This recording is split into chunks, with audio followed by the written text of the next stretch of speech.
যাতায়াতৰ নামত নৰক যন্ত্ৰণা ভুগিছে অঞ্চলবাসী। যাতায়াতৰ সুব্যৱস্থা নথকাৰ বাবে প্ৰতিদিনে মৰণক শৰণ দি এনেদৰে পাৰ হৈ যাবলগীয়া হৈছে। দৈনিক নাৱেৰে বিপদজনকভাৱে নদী পাৰ হৈ বিদ্যালয়লৈ যাবলগীয়া হয় প্ৰায় 200 ছাত্ৰ-ছাত্ৰী। বৰপেটা জিলাৰ চেঙা সমষ্টিৰ ভাতনাপাইটি, ধুলা উৰিকে ধৰি 4-5খন গাঁৱৰ ছাত্ৰ-ছাত্ৰীসকলে এনেদৰে নদী পাৰ হৈ শিক্ষা গ্ৰহণ কৰিছে। বছৰটোৰ 12 মাহে নদী পাৰ হ'বলগীয়া হয় ছাত্ৰ-ছাত্ৰীসকলে। বৰ্ষাকালত অধিক ভয়ংকৰো বিপদসংকুল হৈ পৰে তেওঁলোকৰ যাতায়াত। স্কুল কলেজৰ ছাত্ৰ-ছাত্ৰীৰ উপৰিও কেইবাখন গাঁৱৰ ৰাইজে যাতায়াতৰ নামত যুগ যুগ ধৰি দুৰ্ভোগ ভুগি আহিছে। উক্ত স্থানত ব্ৰহ্মপুত্ৰ খুঁটিৰ ওপৰত এখন দলং নিৰ্মাণৰ দাবী জনাইছে ৰাইজে। News x report, MT news.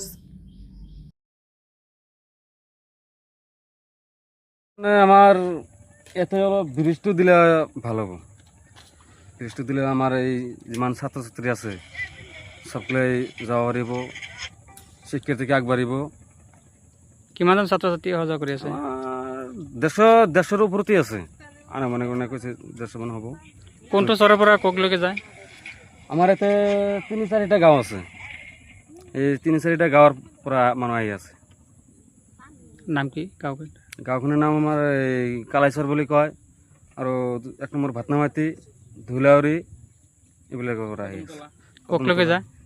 আমাৰ এই বাংমাৰা কলেজত যাই আছে, আমৰা এইফালে বহুতিচৰ হাইস্কুল মস্কুৰি বুলি কয়, তাতে যাই আছে। তেখেতক চৰকাৰক কি আহ্বান জনাব? চৰকাৰক এইটো আহ্বান জনাও যাতে আমাৰ এই ছাত্ৰ ছাত্ৰীৰ কাৰণে, আমাৰ ৰাইজৰ কাৰণে যাতে সুবিধা কৰি দিয়ে, এইটোৰ আহ্বান কৰিছোঁ। আৰু অতি সোনকালে মানে এইটো ব্ৰিজটো দিবাই লাগে, এইটো ব্ৰিজটো দিলে আমাৰ বহুত ভাল হ'ব।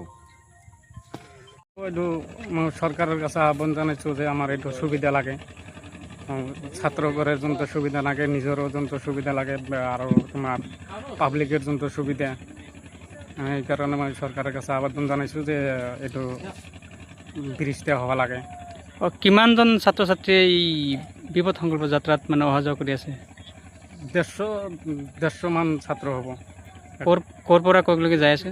কালাইচৰৰ পৰা বাগমাৰা যায় আছে, ভাতনামাটি তোমাৰ কি বহুতিচৰ যায় আছে। এই চহৰ, আপোনালোকৰ চহৰত কি মানে উন্নত সেনেকুৱা ধৰণৰ স্কুল কলেজ?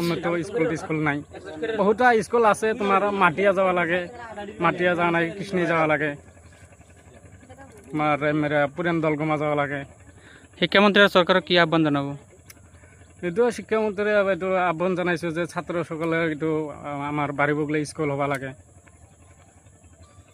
আৰু যাতায়াতৰ ব্যৱস্থাৰ কাৰণে কি আহ্বান জনাব? যাতায়াতৰ ব্যৱস্থাৰ মতে তোমাৰ এইটো নদীত এইটো এটা ব্ৰিজ দিব লাগে, সেইকাৰণে আমি চৰকাৰৰ কাছে আহ্বান জনাইছোঁ।